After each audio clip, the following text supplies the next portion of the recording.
Asikubiyele ibona ngeHZN TV sikwamukela ohlelweni lethu lanamhlanje lwengqikithi la sisuke sithi sisuka kuphi lento sibuyele futhi namhlanje nesinye isihloko sethu sisoke sithi kusidinga idakabanzi kanti namhlanje sikhuluma kakhulu ngale ndaba yokwahlukana emabandleni yazi ukuthi amabandla njengamanje asehluleka ngisho ukungcwaba ndawonye ngenxa yokuthi kuzobe kushumayela omunye umfundisi ongasiyena webandla lakho ayeke kamabandla nokuhlukana nje kwebandla elilodwa ndawonye kubanga uyikhundla kubanga impahla zokugqoka kubangwa nokuthi umfundisi usesuke wathatha nanga unkosikazi ebese itshela ukuthi uzothatha kuthina kuningi ukwahlukana mfundisi asikubingelele sikwamukela ohlelweni siyabingelela sisinokuthola nethima yonke nabantu abasibukela emakhaya kuyintokozo kakhulu ukuthi sibe nawe mfundi Bishop namhlanje ngiyajabula ukuze sikwazi ukuthi si-unpack lesi sihloko esibaluleke kakhulu kangaka ngalesikhathi ngisasicabanga lesi sihloko kufika enhlizweni yami kunomfundisi esike saba naye la wasixoxela ukuthi wahanjelwa unkosikazi kuthe mase kushaya isikhathi sokuthi ephinde egane ngenxa ukuthi ngeke eshumayele ebandleni engaganiwe wangabe sathatha ebandleni phakathi waya kwelinye ibandla eliseceleni wayo thatha khona mayisebuya la ebandleni bangamamukela umama umfundisi abanye baze bashiye ebandleni ngenxa yokuthi akathathanga la besilindele khona sikhuluma ngokwahlukana ebandleni likaNkulunkulu mhlamba ke siqale lapho ngisizophinde sibingelele mani ngoba iyaphuthuma lento ngiyabingelela futhi mhlambe asi-unpack sivule kumuntu osibukela ukuthi mhlambe masikhuluma ngebandla sikhuluma ngani ngoba omunye umuntu mayicabanga ibandla ucabanga isonto kanti makukhunywa ngebandla likhunywa ngomzimba kaKristu uJesu now uzoqala ukuthola ukuthi leli gama lebandla eBhayibhelini liqalela khulunywa uJesu kwincwadi kaMatthew chapter 16 uJesu uhamba nabafundi bakhe isikhathi eside philisa abantu ukhipha amadimoni akulukho uhlobo loyimangalisa ngalemzanga uJesu kodwa kwafika isikhathi la sisinokuthula la uJesu aba khona nabantu ahamba nabo ngoba uJesu imandate yakhe ukuzokwakha ibandla but now leli bandla kumele si-understand ukuthi akulone lo muntu ela Jesu usethi kuJesu mayiphenduka ubuza abafundi bakhe ukuthi abantu bathi mina ngingubani abanye baphendula bathi uJeremiya uEliya basho konke abantu abakuzwile usethi uJesu okay ngiyanizwa bathini nina nithi ngingubani washo ukuthi bahamba noJesu because of imangalisa bamazi uyedwa umuntu waba nesambolo kwaba uPeter wathi uPeter wena unguKristu indodana kaNkulunkulu ephe konke uzokhumbula phela ukuthi uJesu uzalwe uMaria uzalwe abantu abaphuma emndenini ohluphekayo so bayayazi ibackground yakhe but akekho umuntu owayazi uJesu kwi-level yoMkulunkulu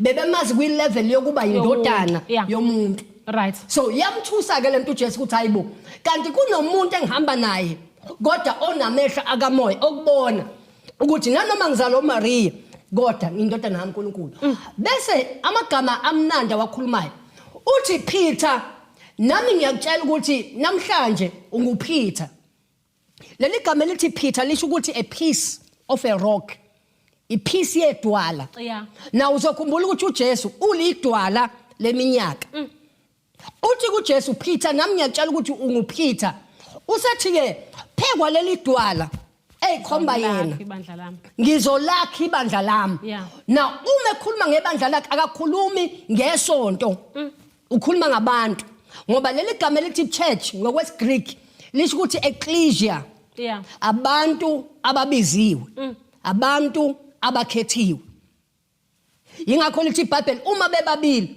bebathathu bevumelana nanoma ngabe yini mina uNkulunkulu ngiyoba phakathi kwabo so ngamanye amagama asidingi ukuthi sibe ba-1000 ukuze sibe yibandla uma sibabili sibathathu sivumelwana siyibandla likaKristu uthi kuJesu ke ngizolakha ibandla lami I will build my church bese ke into ebalekile ukuthi uma elikhanda uJesu ulikhanda phekwesekelo somthandazo ngoba kumele sikhulumele ukuthi ibandla lakhandwe phekwani likhandwa kwi-foundation ye-prayer likhandwe kwisekelo se-fellowship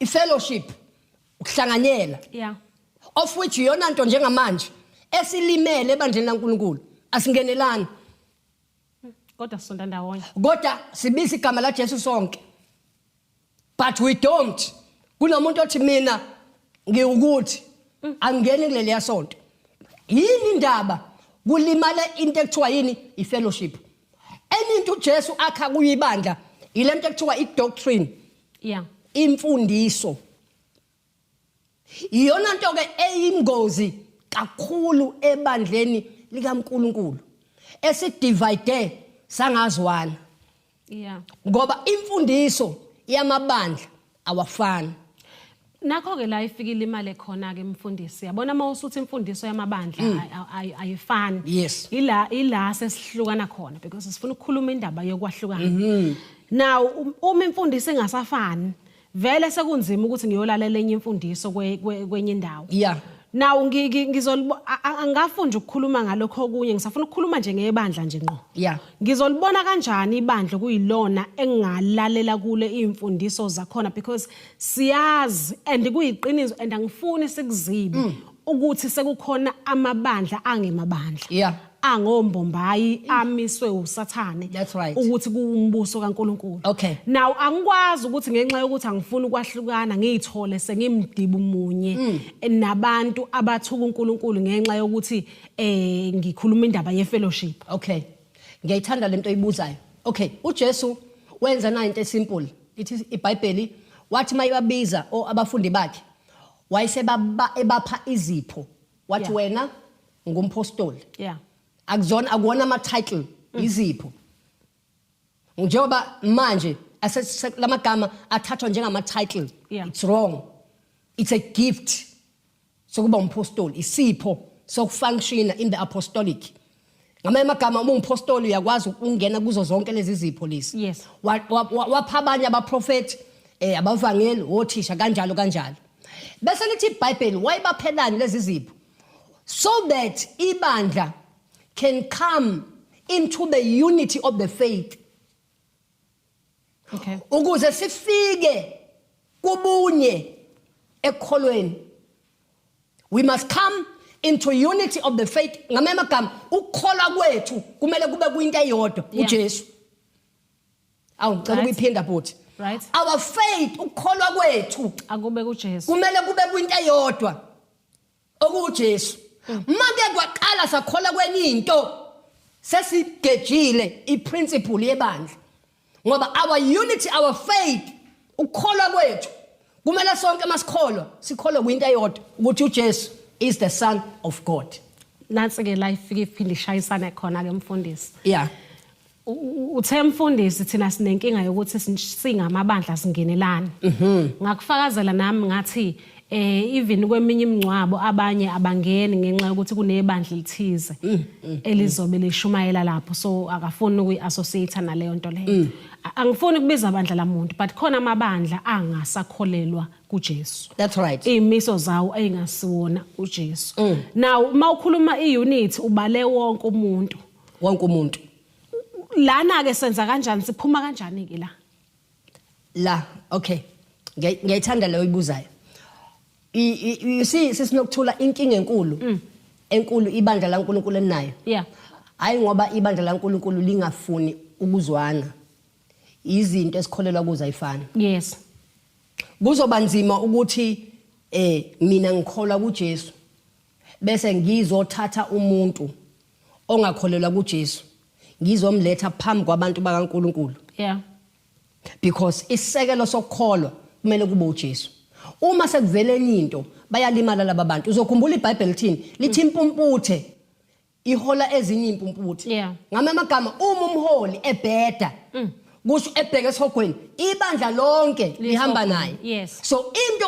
inkinga sisinokuthula abantu abadinga ukulungiswa la abantu abathenjiwe abagcotshwe uNkulunkulu ibona ngoba yonke inkinga iqala ngabo ibona abamaphambili bethi ningayi lapha akubona abantu ibona abamaphambili beshumayela imessage engahambisani noNkulunkulu betshala imbewu kubantu ukuthi bekholwe something ephambene neso so into edinga ukulungiswa la ukuze sibe united the body of Christ, umzimba kaNkulunkulu laba abagcotshwa kumele besebenzisane. That's number 1. Right. If we can come together and work together, a prophet hambe nompostoli, umpostoli hambe nomvangeli, sibe brothers. Senze umbuso kaNkulunkulu, singenzi isonto, singenza amabhizinisi. Because abanye bayashumayela kodwa it's all about money. Abanendaba nemphefumulo. So kunzima ukuthi ngihambe nomuntu mangikhuluma naye akabakhuluma imphefumulo yabantu, ukhuluma ngemali. Mfundisi, before siyitolo nakhula ngifuna ukuletha attention yakho kulokho kancane because ngifuna ukuthi siyibeke nje obala. AmaKristu ayafuna abona ukuthi kufanele ukuthi uma amaNazaretha ehleli wona ashumayele, wona akhulume, wona athandaze.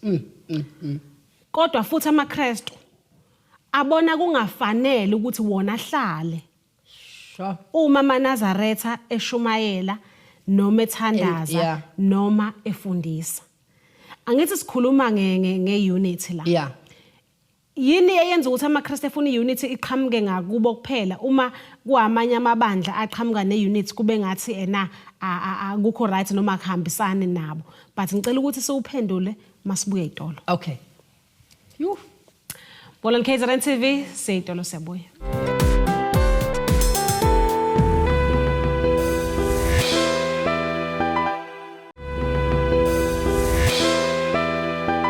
Asipena sikwamukela mkolani KZN TV sabukela ihlelo lenqikithi. Sikhuluma yona indaba yokwahlukana yini ehlukanisa ibandla. Before siyitolo beke ngathi umfundisi ngifuna ukuthi ke ngikhulume lento naye because ngibona ngathi amaKristu iwona kakhulu adala ukukhuluma nokuhlukana endlini kaNkulunkulu. Ngize ngenze isibonelo ngosokuthi amaKristu ayathanda ukuthi kube yiwona ashumayelayo nathandazayo nakhulumayo mayehlangene namaNazaretha. But amaKristu ayahluleka ukulalela uma amaNazaretha sekuyi10 yawo yokuthi akhulume noma ashumayele. That's right. That's true. Let's take mfundisi. Okay, na i-take yam kulento. Kumele si understand ukuthi njengoba siphila emhlabeni, siphila siyizizwe ezihlukene. Njengoba siyizizwe ezihlukene, asizukholwa kwinkolo efanayo. Ingakho uPaul wakhuluma into emangalisayo in the book of Romans. Wathi uma ngiye Roma ngenza lokho amaRoma akwenzayo. Uma singafunda sisinokuthula ukuhlonipha izinkolo zabanye abantu, singaphila kahle. Kungaba nepeace, kungaba neunity. Uma singahlonipha izinkolo zabanye abantu. Mhlawumbe bengasilalela futhi. And I ukuthi bengasilalela because uPaul ebengena ko-Asia la kungangenwa khona. Afika ahlonipha inkolo yakhona. Kodwa athi maseqedile ukuyihlonipha bese ebavezela lokho azenakho. Yabo, manje thina sifuna ukuveza lokho esinakho, singakuhloniphi lokho abanakho.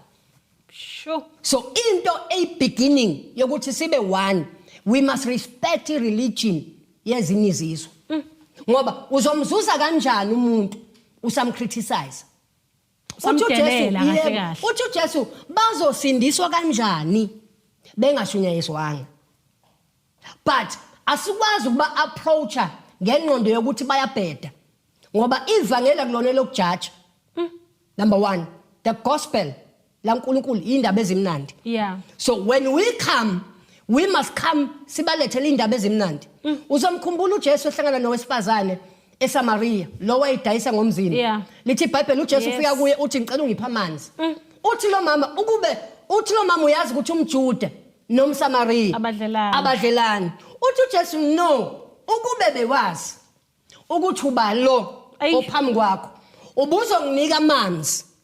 Yabo, akamjaji. Uthi ubuzonginika amanzi. Bese mina ngikunika amanzi okuphila.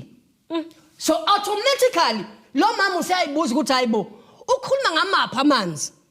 Usethi uJesu lalela wena unamadoda awu5 kwale ominayo akuyona yakho. Usamtshela ini indaba ezimnandi. Why? Lithi iBhayibheli lo mama lo wathi mayiqeda wathi ngiyabona ukuthi wena you are the savior.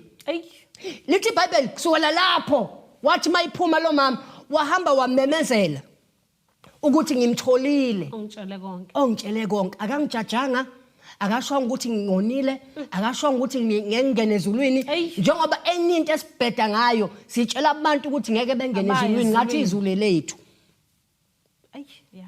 Now if we approaching ibandla likaNkulunkulu we need to stop judging ibandla abaKristu kakhulukazi bayahlulelana ngathi izulu elabo. Kanti nathi we can learn from other religion. Singafunda because iBhayibheli liya-emphasize kwi-fellowship ukuthi sibe in fellowship in oneness. Uzokhumbula ukuthi makhunywa ngemvuselelo eyaqala eAmerica ayiqalwanga yindaba yaqalwa abantu ababehamba emgwaqeni bethandaza babengenasonto babengagqoke uniform babehlanganiswe umthandazo. Lithi iBhayibheli ngisho abantu ababedayisa ngomzimba babeyeka ukudayisa bebona inkazimulo kaNkulunkulu yehle emgwaqeni abantu babesindiswa bengashunyayiziwe uthandazo. So ibandla lingaba ne mindset eyokuthi we are doing all things in common sinengqondo eyodwa we can be in one. Mfundisi ukhuluma into ebalekile ke manje sokhuluma ukuthi kahle bekufanele sinike ithuba ke sifunde sithathe futhi lokho kuhle yazi kunento engiyithandayo mina le yenziwa lapha eNazaretha leyo ukuthi ingane zamantombazana zigcina. Sure, it's very powerful. Besingeke noma sithathe lokho ke kuningi sisinokuthula khona even amaNazaretha kuningi okuhle esingakufunda kwezinye inkolo. Khona enye inkolo lena ngisazi ukuthi yini kodwa bangamandiya like ngama Sundays bona basuke bephakela abantu. Sure. Bemandla amaphara nan ngama Sundays nje basuke bephakela abantu. Ngalesikhathi sibagxeka thina basuke benza okuhle emphakathini. But manje ngoba sibhizi siyashaya asaboni lutho. Ngiyayithanda ke le oyikhulumayo ukuthi we can learn from ezinye inkolo. Now khona into engithusile ukuthi mangithe mangifunda iBhayibheli ngathola ukuthi iBhayibheli likhuluma ngoLazarus. Yes. uLazarus. Yes. Owafa uLazarus. He died. Wangakwazi ukungena ezulwini. He died.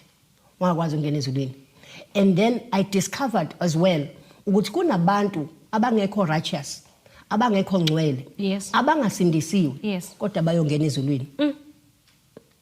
And then lento iveza ukuthini? Iveza ukuthi ukukholwa James chapter 2 okungenamsebenzi ufile. So uma sizokholwa ngomlomo sisinokuthula kodwa imisebenzi ibingekho asikakakholwa. Uzokhumbula ukuthi uJesu wathi mayifika endaweni aqala ebuka isidingo sabantu. Eqala ebuka ukuthi okay laba balambile bese buza abafundi bakhe bazonikwani laba bantu. Why he was able to identify the need. Asikashumayeli sabuka ukuthi okay ingane asinazo impahla zokugqoka. Ogogo balala endlini enethayi. We are the church, we are identifying the need. But manje ibandla ligcina ngesidingo liqala ngokuthatha imali. God uJesu uthi what shall we give them?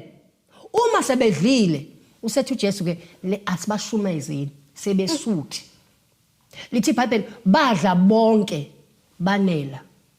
Badla emphefumulweni, badla enyameni. Lithi iBhayibheli kusukela ngalolo suku ibandla lakhula ngamandla. Sigejile siyibandla. Sigejile kakhulu. Kakhulu sigejile. Sakhuluma nje ngedivision namanye abandla. Asikafiki kule yethu nje siyilanda wona. Le eyethu sindawoni yona eWest. Yona eWest ngoba uhleli nomuntu awumkhulumisi. Niya compete khona phakathi. Kunama competition ukuthi ubani ocula kangcono. Ubani ogqoka kangcono, ubani oshayela imoto enhle. Phakathi asakhulumi ngaphandle. Yingakho impi enkulu emtsukwini zokugcina uJesu ayisho wathi yoba phakathi ebandleni. Yingakho nomphiki iKristu ipower yakhe, authority yakhe iyophuma phakathi ebandleni. Inside the church. So thina sibheka uSathane ngaphandle kanti sikhomza naye, sifudumela naye ngaphakathi. So uma sidinga ukulungiswa asiqale siyeke abantu abaphuza utshwala, sike silungise thina. Iphi imisebenzi yethu njengoba sithi siyakholwa. Asasa singena mfundisi ngoba sesifikile kwi-division ebandleni lelilodwa ke manje. Asasho ke ibandla likaNkuluNkulu sesisho nje local church. Futhi mangithi local church sengikude kakhulu ngifuna nje leli impela elikamfundisi uMagwaza. Angisafuni la wasemandlazini. Ngifuna nje leli likamfundisi uMagwaza lona lodwa. Ukuthi yini le edala ukwahlukana kithina ke manje siyingane zikababa oyedwa. Okay, into engiyibonile kwi local church eshayayo ukufuna ukuthandwa umfundisi. Uma ngeke ngathatha enyeke le oyiqala uma ngeke ngathatha nangumntwana ngasebenza naye. Omunye uzofisa ngathi naye engasebenza njengalomntwana. Umkhethe kanjani? Umkhethe kanjani kusebenza naye. So kuba ne competition whereby wonke umuntu ufuna ukuplease umfundisi. Ufuna ukuplease umfundisi. 2 ufuna kuba seduze nomfundisi. That is why umuya kuma local churches sisinokuthula abantu abazondwayo abantu abaseduze komfundisi. Bangcono ngani? Baze bashiwa izici zabo. Hawu siyamazi nje lawyer.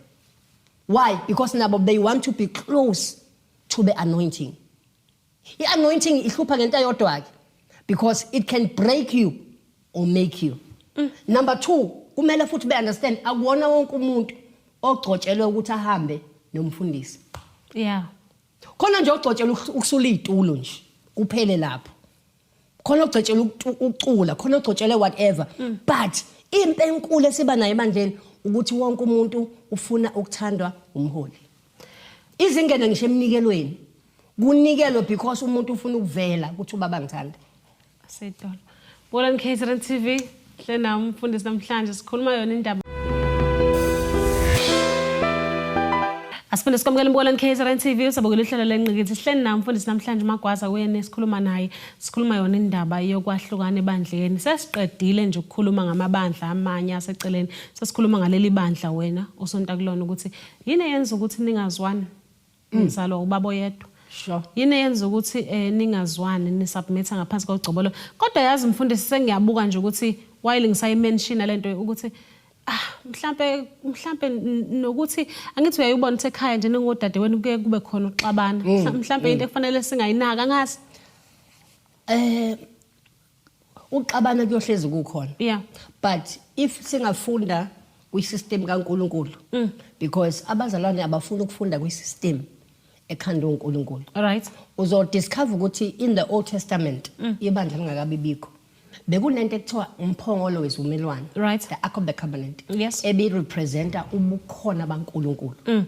So uIsrael wawuba blessed because wawuhlezi unalo umphongolo wezivumelwano. Yes. Ngeke ngichaze ukuthi wawunani but wawunezinto eziwu7 lo mphongolo wezivumelwano of which lezo zinto eziwu7 zani kuibandla malizalo. Right. Okay. Now, uthi uNkulunkulu ke mayikhanda lo mphongolo wezivumelwano lo niyonqoba ngawo nanoma yini mani nawo. As long as mani nawo yonke impi niyoyinqoba ngomphongolo wezivumelwano. So now umphongolo wezivumelwano kwakuyi covenant uNkulunkulu ayinaye nabantu. But sisinokuthula wawungakwazi ukuphathwa unombani. Number 1 uzothola ukuthi kwakuba nama worshippers. Bese kuba khona lento ekuthiwa abaLevi abapriest. Yes. Okwakuyibona ababegcotshiwe ukuthi besondele kumphongolo. Ibandla abantu babemakude nomphongolo meaning umuntu ogcotshiwe. Babemakude bese abadumisi kube yibona abadumisayo ukusharisha ipresence kaNkulunkulu. Bese abaLevi abapriest kube yibona ababamba umphongolo behambe nawo. Mabeya kwenye indawo. Lithi iBhayibheli uma behamba ngeorder kaNkulunkulu babenqoba. But uzokhumbula ukuthi uma uIsrael usuphuma endleleni amaFilisti awuthatha umphongolo kaNkulunkulu. uDavide wabuya wayewulanda. Uma sebuya lithi iBhayibheli basaba ukuthi uzophathwa ubani. Lithi iBhayibheli kunendoda ekwakuthiwa uza yabona umphongolo uwa yalula isandla ethi yawubamba uNkulunkulu wayibulala same time. Why uNkulunkulu wabulala uza ingoba wasondela endaweni engamela sondele kuyo. Baningi abantu abasondele kubafundisi bafa sebefika eduze kwabo. Ngoba uthe mayifika kumfundisi wabona ukuthi lo akanasimilo, wabona ilifestyle yakhe ebhedayo. Ngoba uma usondela kumuntu ogcotshiwe okwazi ukuthi uzoba exposed kokuhle uphinde ube exposed kokubi. Ayi. Yeah. So kuyingozi ukusondela kumuntu ogcotshiwe uma ungagcotshelwanga uhamba naye. Bakhona abantu abagcotshiwe ukuthi bengahamba nabantu abagcotshiwe. Uzokhumbula uMose, uNkulunkulu wathi kuMose, ungashada eGibhithe. Go and marry from another nation. uMose wahamba oshada eGibhithe, an Ethiopian woman. Wathi uNkulunkulu, don't marry from Ethiopia. Wahamba uMose washada the very same woman ekuthiwa angayishada. Usisi kaMose nobhuti wakhe bahamba baya uNkulunkulu bathi inkosi uMose akakulalelanga. Lithi iBhayibheli uNkulunkulu wenza njani? Wadala ukuthi uMiriam noAaron babe nochoko. Why? Because balwe nomuntu ogcotshiwe. So kuyingozi ukusondela kumuntu ogcotshiwe and uma usondelile naye bese uzama ukulwa naye. Ngoba umuntu okumele adile nomuntu ogcotshiwe yilo ombizile. Yes. Simple. Sikhuluma ngabantu abasondele kubafundisi ba ratio. Yes. Bakhona. Sikhuluma ngabantu abasondele kubafundisi bathathwele imali zabo. Yes. Sikhuluma ngemndeni ehlukene, divided. Ngoba ngene umfundisi. Yeah. Why? Kunabanye abantu baze bekhethe umfundisi over ifamily umndeni wakhe. Yes.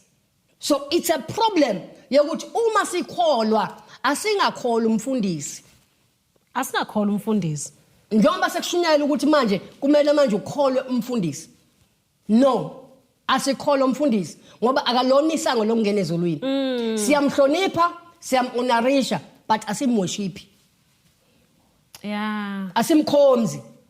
Ngamanye amagama uma umfundisi esebheda kumele kube nesigungu esithile esikwazi ukumhlalisa phansi abe accountable. Ukuthi u1 and 2 and 3 awenzi kahle. Why are you doing it? Because uma silida abantu kumele sikhumbule ukuthi these people are human. Banemizwa, bayazwela futhi bayakhala. Umfundisi uthi nabefundisi bayalihlukanisa ibandla baliholayo kakhulu.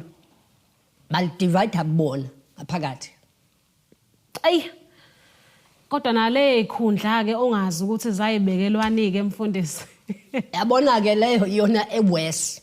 70% of ama churches ahlukaniswa yikhundla. Uthola ukuthi omunye umuntu akafuni ukuba committed esontweni. Ulinde ukuthi kuhamba umuntu othile osesikhundleni bese yangena. Lento yeyikhundla sesinokuthula idale ukuthi ingene ngisho umuthi ebandleni in the church. Kuthakathwane. Kukhishelwana ibhamu. We've seen it. Kuphuma ibhamu esontweni. Kubanga ikhundla. Yeah. So now kuphi ukukholwa lapho? Uma sengikwazi ukukhomba umuntu ngesibhamu. Akukho.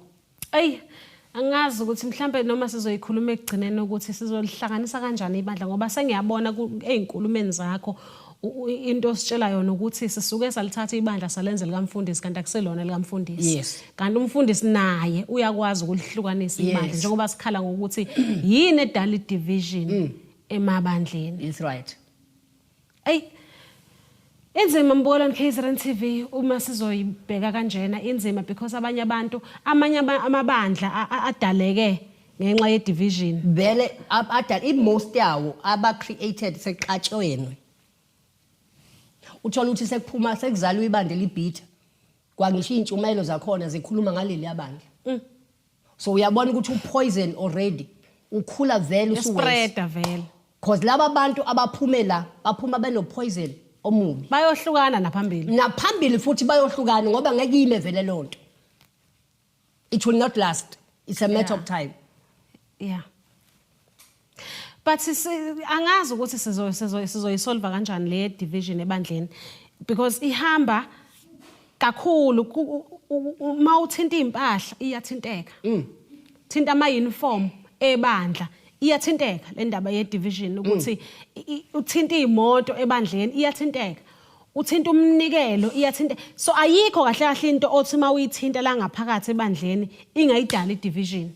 Okay, sisinokuthula ku simple. Uma sifuna uku-overcome division, zimbili izinto ama-pillars ekumele ibandla liwabambe liwa-embrace. Yeah. Lingawayeki. Number 1, the principle yokukholwa, faith. Okay. Because uma ke kwalahleka ukukholwa, lithi iBhayibheli ngaphandle kokukholwa akwenzeki ukuthi umuntu amthokozise uNkulunkulu. Yeah. So faith iyona into ebalekile ekumele ibandla laNkulunkulu libuyiselwe likhandwe kuyifaith. Lingakhandwa kumfundisi. Cela ukuyiphinda. Yeah. Mele sibakhanda abantu, sibakhanda ukuthi bebe nokukholo, bebe nefaith. Yeah. Uzokhumbula ukuthi iBhayibheli lithi faith is a substance of things hoped for and the evidence of things not seen. Yes. Ngama magama ukukholwa ukuboni kodwa uyakwazi ukubamba ngama result. Ukholwa into engekho. Ngathi ikhona. If the church can build faith, number 2, bese sibuyela back emthandazweni. Yes. Ngoba into ezosihlanganisa sibe united umthandazo. Lona ke impela singawufuna impela. Lona ke futhi singawufuna impela. Iwona ke oyokwenza ukuthi ibandla laNkulunkulu libe united. Aseyitolo. Bolani KZN TV sikhuluma yona indaba ye division ebandleni likaNkulunkulu. Wena ngokubuka kwakho mawuhleli lapha ekhaya, yini edala ukwahlukana ebandleni likaNkulunkulu? Sayitolo sabuya.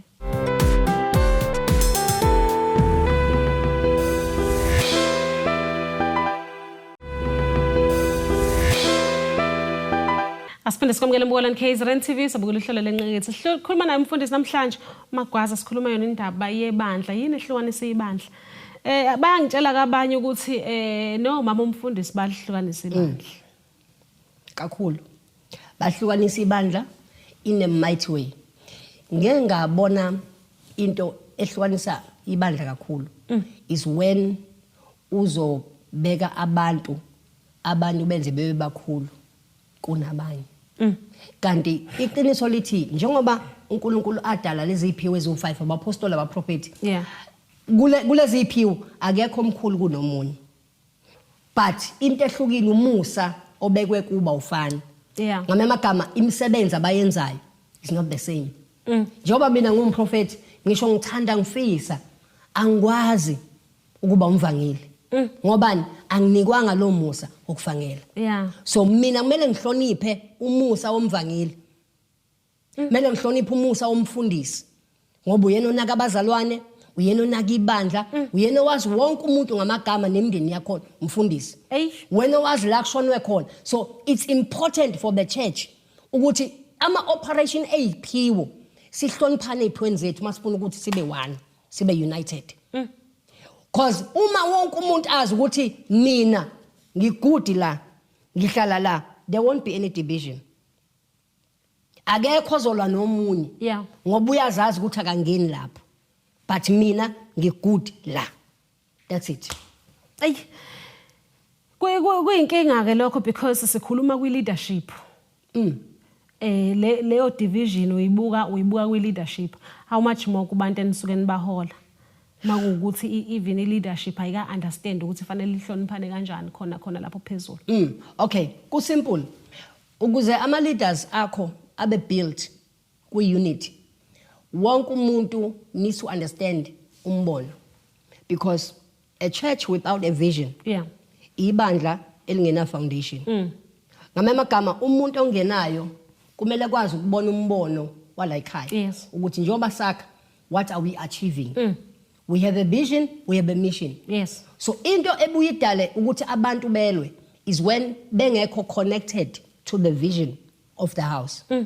And once waqala wangakholelwa kwi vision okuyo, definitely uzolwa nayo in the future. Because why? Awubelieveli kuyona. That is why abanye sesinokuthula bathi noma bekhona ebandleni betshela ukuthi kungangcono masingenza lokho okwenziwa lapha. Why? Because akakholelwa kule vision le ayithole la ekhaya. Ubelievela ukuthi leya vision ingcono. And umuntu uthi uyabuka sesinokuthula ibandla phuma kulo. But why efuna ukwenza into yebandla phuma kulo makuthi imhlulile ukuyenza lapha? Because why? We are not built to understand ukuthi masakha umzimba kaKristu wakhiwa ivision. Yingakho uNkulunkulu akamgcoba umuntu engenayo ivision. Ivision ihamba nepurpose. Ipurpose ihamba nedirection. Idirection ihamba nalento ekuthiwa yini izil yokusebenzela uNkulunkulu. If we can understand the vision, ingakho lithi iBhayibheli la kungekho khona umbono abantu bayabhubha. Nansi ke enye mfundisi ke but lena eyokugcina ngifuna sivale ngayo. Okay. Ngiyafisa ukuthi ufundise ngayo umfundisi ungagxiki. Yes. Angazi ngizoyibeka kanjani. Alright. Kunamabandla la sengiphumile ebandleni sengiya nje emabandleni. Body of Christ. Kunamabandla athi owesifazana akathula kangakhuluma. Umyeni wakhe uyena ozomlandisa kahle ekhaya maye nembuzo ebandleni. Okuwukuthi shutha kangashumayeli ebandleni kaNkulunkulu. That sekuyi-interpretation yami ke. Okay. Akushumayela amadoda kuphela. Alright. Vele obviously umuntu okhulele kulelo bandla lelo mangathiwa ngiyasukuma ngiyashumayela vele ngeke ezizwe lutho engikushoyo. Alright. Kukhona amabandla athi umuntu wesifazana akathwala ekhanda. Yeah. Kukhona amabandla athi umuntu wesifazana angaligqoka ibhluwe. I think futhi ku scripture kukhona noma mhlambe ngi-interpreta ngendlela engekho right, but I think ngiyakubonga owesilisa akalobise owesilisa wesifazane alobe kowesifazane. Yes, I think ukuthi lisho kanjalo impela. So njengoba sakha amabandla kaNkulunkulu, uyabona ukuthi imfundiso esiyithathayo ngokweBhayibheli ayisafani. Yes, that's true. Ngisakhuluma nje ngezeBhayibheli because sekukhona amabandla abaprofeti sekuwena ke mfundisi. Yeah. Lawa athi siyakubona lokho okushiwo yizwe but uNkulunkulu uthe this is fine. Lokho it's fine, but la sizokwenza kanje because this is what the Lord said. Okay. Awazi futhi kumphikisa mayethi ngikhulume noNkulunkulu wathi asenze kanje. Sure. Hence sibona amabandla aphuzisa abantu opetrol inyoka because you can't question because aba prophets bathi le nto bayilande kuNkulunkulu asivale ngayo. Okay, ngiyabonga. Cela mhlambe uqala ngiphendule lo mbuzo oqala okhulumile. Ukhulume about ukuthi amabandla are divided, right? Yeah. Okay. Now umuza kumzimba kaKristu, the body of Christ. Ukuze kuhlukana amabandla ngalolu hlobo lolu and uzubona ukuthi kuba nokuhlekeko in this way is simply because abantu okuyibona abaphathisiwe ibona basuke kwi-message kumlayezo kaNkulunkulu. Now ukhuluma ngebandla elokuqala elaseKorinte la uPaul wayibhale khona incwadi ebhalela ibandla laseKorinte. Wayiboshiwe uPaul at that time. Ubhala iletter uthumela indodana yakhe. Why? Because kune confusion yayikhona in the church eKorinte. Kwangakhulunywa nebandla likaKristu. Okay. Uma uPaul ebhala lencwadi ukuthi owesifazane akabuze indoda yakhe. But kwakukhulunywa because kulele yabandla laseKorinte kwakuyibandla kusanda kusindiswa abantu abangama prostitute. And lama prostitute ayegunde emakhanda. And kwase kuba ne disorder phakathi eKorinte ebandleni. And babhala incwadi babuza uPaul ukuthi izokwenziwa njani lento ukuthi naba bantu abasanda kusindiswa babuza kumadoda ashadile. Kusho uPaul. Uthi uPaul leTimothy hambisa na incwadi ukuthi oshadile akabuze kumyeni wakhe. Why? Ukuze kube neorder back in the church. Kwangayona into yayisho uNkulunkulu. But yayisho uPaul. Ngiyaphinda futhi. Kwangayona into yayiphuma kuJesu. Yayisho uNkulunkulu. Number 2, uNkulunkulu uma egcoba umuntu, ugcoba the spirit, not gender. Ugcoba umoya. Okay. Not gender. Ngamagama uNkulunkulu can use anything. Ingakho uNkulunkulu wathi mayibheka abaprofeti engabatholi wabona imbongolo. Wangena kwimbongolo. Imbongolo yahambisa imessage ngoba abantu basebengekho. So uma sikhuluma ngoNkulunkulu akavinjwa lutho even a gender. God can use a woman. God can use a man. uNkulunkulu akahlali kwindoda kuphela, uhlala kumuntu. Uhlala kumuntu anyone. That is why uma sikhuluma ngabantu abangabesifazana uzobona ukuthi in the Old Testament bekunabantu abagcotshiwe oDeborah. Yes. Bekunaba prophet in the Old Testament were women and bebenza umsebenzi kaNkulunkulu kodwa be under submission. Bengaphansi kwesandla. Ngoba it's not wrong ukuthi abantu besifazane benze umsebenzi kaNkulunkulu. Right. But they must do it bebe ngaphansi kwesandla esithile. Meaning isandla sikaNkulunkulu noma sikamfundisi bebe ngaphansi kwesandla se-submission. So kuyithoba ngaphansi komuntu othile. Shuthi owesifazane fanele submit ngaphansi kamprofeti othize. It can be a pastor, it doesn't have to be a prophet. Kungaba noma ubani, but umuntu ozokwazi ukukhulisa into ekubona. simple.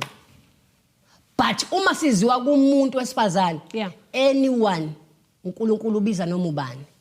Yingakho ngisho uNkulunkulu egcoba uma uJesu evuka ethuneni, abantu abokuqala uJesu ayakubo waya kubantu besifazane, waya kuMaria. Singayivala nemfundisi ngokuthi into edivide ibandla kakhulu interpretation. That's the best. Usuvele wayiqeda nje. What is the most common problem is the way we interpret the word of God.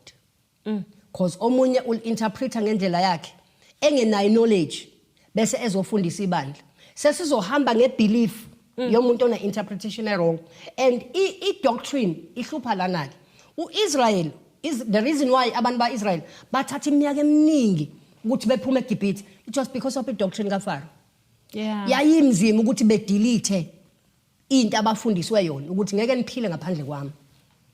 Babe feedwe lokho ukuthi you cannot survive without me. Yingakho bathi noma bephuma kodwa ingqondo zabo silokhu semumva. Ukuthi ngabe sophila kanjani? Ukuthi sophila ngoba sitsheliwe ukuthi ngeke nibe lutho ngaphandle kwami. So manje kunzima ke ukukhipha imfundiso ebhedayo. Kunzima ukukhipha i-teaching ebhedayo. Ufake entsha, it's difficult. Kuthatha umusa kaNkulunkulu ungenelele kulo muntu bese bona iqiniso bese yaphenduka. Bona KZN TV seyitolo masibuya sobe singena esigabeni sokugcina sohlelo lethu.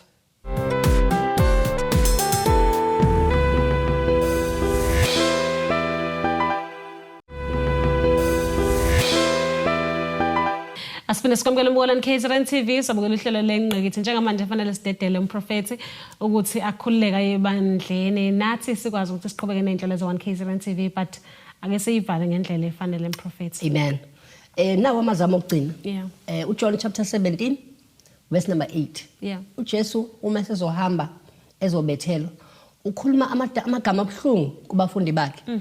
Uthi baba ngiyabashiya kodwa angibashiyi emhlabeni. Uthi ngibashiya kuwe bagcine kuwe njengoba nami ngikuwe. Keep them as one as I am one with you. Ngame magama uthi uNkulunkulu ufuna ukuthi sibe united, sibe munye ngokolimo olulodwa, sibe united ngokukholwa ngoba masike saba united sikuNkulunkulu ayikho into esihlukanisa. Siyabonga. Mfundisi nitholakala kuphi? Siyatholakala eMandlanzini, Richards Bay. Every Sunday at 12 o'clock.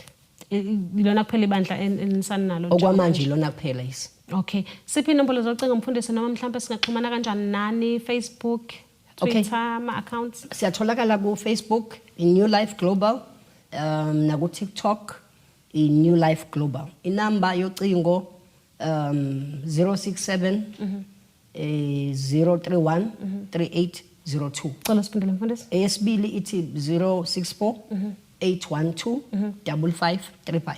Asibonga mfundisi ngesikhathi sakho. Thank you so much. Sibonga nangemfundiso ezinhle kakhulukazi njengoba sikhuluma ngendaba yokuhlukana kwebandla okuyinto esingayifisi kodwa siyayibona iyenzeka. Amen. Thank you. Siyabonga kakhulu. Asibonga mbolani KZN TV, sibonga kakhulu eCrown KZN TV yenze inhlelo zethu zibe impumelelo. Sithemba ukuthi nijabulela uhlelo lethu la namhlanje.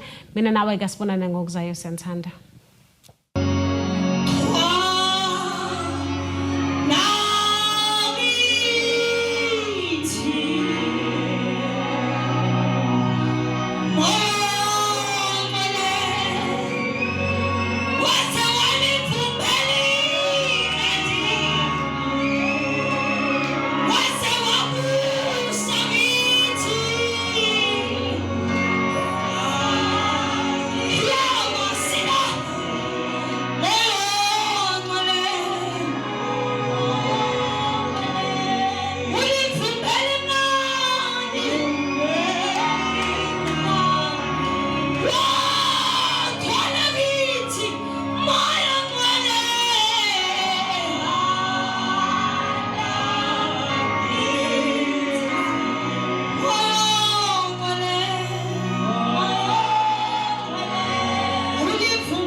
and you discover late empilweni yakho usuphile over 60 years.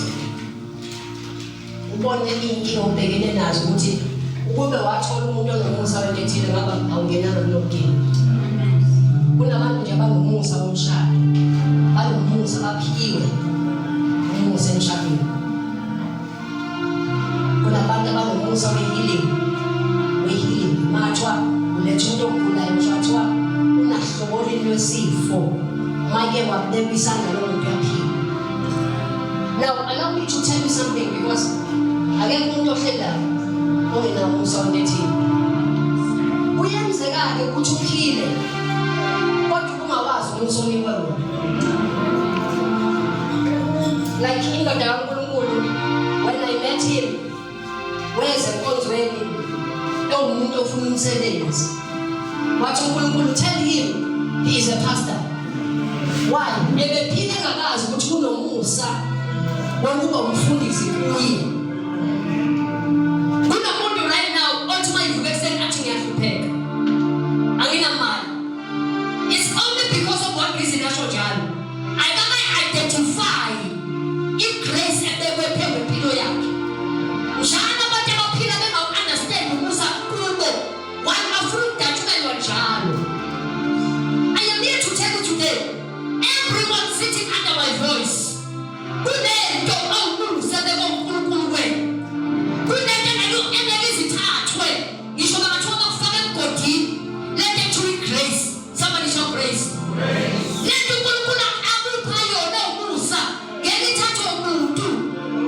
Kunabantu abanomusa when it comes to anything, your business, they have grace for it. Somebody shout grace. Somebody shout grace. Do you know your grace? Uzuthini uyawazi umusa wakhe? Uyini? Uthi yini umusa wakhe? Yabona awuyehlisa ukuthi izinto phansi le. Yabona awungisikonela mama ngoba ngizongishaya. Yabona Lupo Mambo wasn't going to spend over the ocean. Every boy is part of special kind of respect. So, call everyone to the Yambo, who just was at Bugatti teaching on the inside. Yambo, Yambo was his look. I'm shooting Gwen. I'm shooting down. I can't pass Woody. No, when someone needs help. I was Woody. No. Ngisho mathiwa akanapho angamana khipha okugcina kwakhe ukuze lo muntu obecela athole ini. Abantu ngophukuphuku babo bese becabanga ukuthi bayamyuza isithutha baby uzongisiza ngisho athiwa kunjani understand ukuthi uma mpromise ngakhipha konke asale nozi rebeke unomusa aphiwe wona ukuthi she can never lack. So now if you understand the grace ebekwe umuntu uzohlupheka ukudlula every day kanti uyena ophethe impendulo yakho. Ungaphili nomuntu kanti awaka understand ukuthi uphathisweni. Thank you.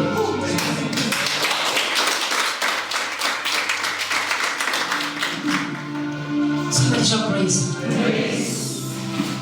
Walk umuntu nomusa wentethile. Khona nje Nkosi yami abaphiwa umusa ukuthi la bafika khona bayaqova.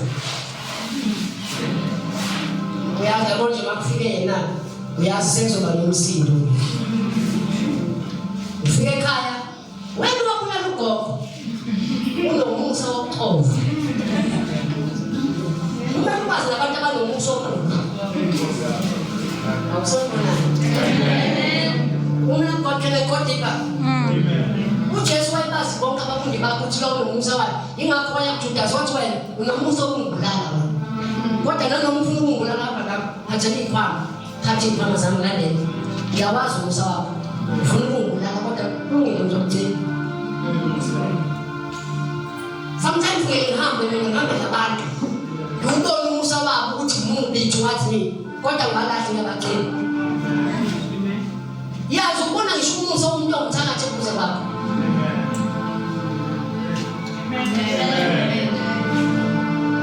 athina uJesu ukwazi imikhulusa wakwa ngisho Philip wathi yabona Philip ngiyabona ukuthi yonke into engiyenzayo uyangabaza wathi nanoma ungabaza I will not leave you izohamba nawe kunjalo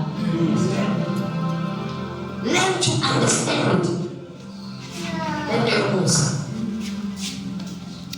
learn to understand ukuthi lo muntu ohleli kwakho noduze kwakho manje do you know ukuthi manje wahleli umuntu ongaqasha emsebenzini awumbuke mhlawumbe uzoqasha nje awumbuke ukuthi mhlawumbe inkosi yami nje wena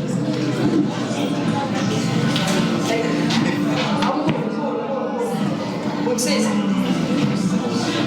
awumbuke lo muntu lo awungithela yazi ukuthi uthola ukuthi lo muntu ohleli eduze kwakhe ngimaqasha uthema ufika enkonzweni wafika wangamkhawula wangamnikelele because we fail to identify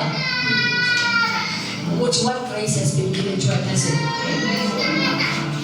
Namhlanje ngizokhulela into eyodwa angizizwa angizokhulela into eningi ngizokhulela ukuthi umusa uNkulunkulu aliphe wona awuvele manje lento uNkulunkulu akupha yona mntanami mawukuthi ukufunda ukuphumusa ukuthi uphumelele ezifundweni zakho mawukuthi wakuphumusa ukuthi ushumayele hamba ushumayele ngamandla uNkulunkulu mayekuphumusa kwebhizinisi ibhizinisi lakho liphumelele ngamandla lithi iBhayibheli uma ufunda la ku 2 Corinthians lithi ngokuba niyawazi umusa wenkosi yethu bani so ngisho noJesu wesimshumayelayo wayengani bazalwane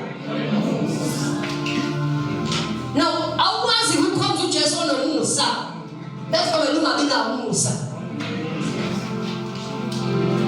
abekho abantu abanenhliziyo ezimbi njengabazalwane kodwa bakhonza umuntu onomusa abekho abantu abangaxoleli njengabazalwane kodwa bakhonza inkosi enjani abekho abantu abavalelana iminyango njengabazalwane kodwa babe bekhonza inkosi enjani shona ephumusa kwena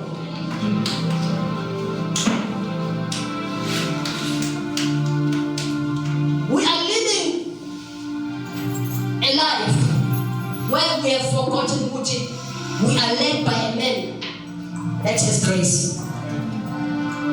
It's Bible for you know. Let me read this and I pray.